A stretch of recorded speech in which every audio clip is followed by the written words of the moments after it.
Have you ever noticed this weird thing that happens? The more you chase after success or happiness or whatever it is you're after, the more anxious you seem to feel. It's a super common, totally human problem. So in this explainer, we're going to dig into why that happens and how a really simple but kind of profound shift in how you see things can take us from that restless chasing feeling to a real sense of lasting inner peace. I mean, it's the ultimate paradox, right? We build our entire lives around hitting these goals that we think are going to make us happy. But the chase itself, and sometimes even getting the thing, just brings on more stress and more conflict. So what's going on here? Why does the chase seem to be the actual problem? Well, when you boil it all down, our world kind of trains us to chase after three main things: power, possessions, and pleasure. We get caught in this loop of thinking, okay, if I just get that promotion, or if I just buy that thing, or find that perfect relationship, then I'll finally be at peace. But what usually happens?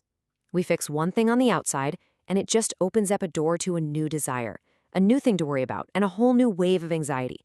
It's a cycle. And that's what turns so many of us into the restless seeker. It's our own mind, our intellect, that's driving this constant need for change. This endless series of what you could call vacations. Jumping from one job to the next, one purchase to another, all trying to lock down something permanent. But here's the thing. Our intellect is looking in the completely wrong place. The problem isn't out there on the world, it's in our relationship with our own inner world. Okay, so if changing everything on the outside doesn't work, what does? Let's unpack this with a really powerful metaphor that gets right to the heart of our turmoil, and it all comes down to a simple case of mistaken identity. Just think about your day for a second. You've got those anxious thoughts before a big meeting, a flash of anger when someone cuts you off in traffic, those nagging worries about money, that feeling of not being good enough. These are the waves. They rise up, they crest, and then they fall away. The most important thing to get here is that these are all temporary events. They're just fleeting states passing through you. They are not who you are. And this, right here, is the critical mistake we all make. We see a passing wave, we grab onto it, and we brand ourselves with it. We say, I am anxious, instead of just noticing, oh, I'm experiencing a feeling of anxiety right now. We mistake the temporary weather for the entire sky. And that one little act of identifying with the feeling, that's what traps us. It turns a passing moment into who we think we are. But what if you aren't the wave at all? This is the big turning point. What if your true, deeper nature is something else entirely, something vast and calm and completely unshakable? This simple statement is pretty much the antidote. It represents a fundamental shift in your identity. Instead of seeing yourself as the small, temporary, and often chaotic wave, you start to recognize yourself as the vast, deep, and stable ocean itself. So what exactly is this ocean? It's the part of you that's simply aware. It's that silent, steady presence in the background that knows there's anxiety happening, that observes the anger, that's present for the joy. The waves of emotion and thought, they all happen within this awareness, but they don't change its basic nature. The ocean remains unaffected. This is the big aha moment. It's huge. You are not your thoughts. You're not your feelings or your anxieties. You are the knower of them. You are the awareness in which they happen. Just realizing this for a second creates an immediate space, a little bit of freedom. You're the ocean that knows the wave. Okay, so that's a beautiful idea, right? But how do we actually do it? How do we make this shift in our day-to-day lives, especially when we're caught in the middle of a storm? Let's get into some practical tools. So the first tool is a mantra that's incredibly simple but really powerful. It's called the Mangala mantra, and it's just this: may there be happiness for all. Now, it might sound almost too simple, but its whole purpose is to rewire our default, self-centered way of thinking. So why this specific phrase? What's the magic?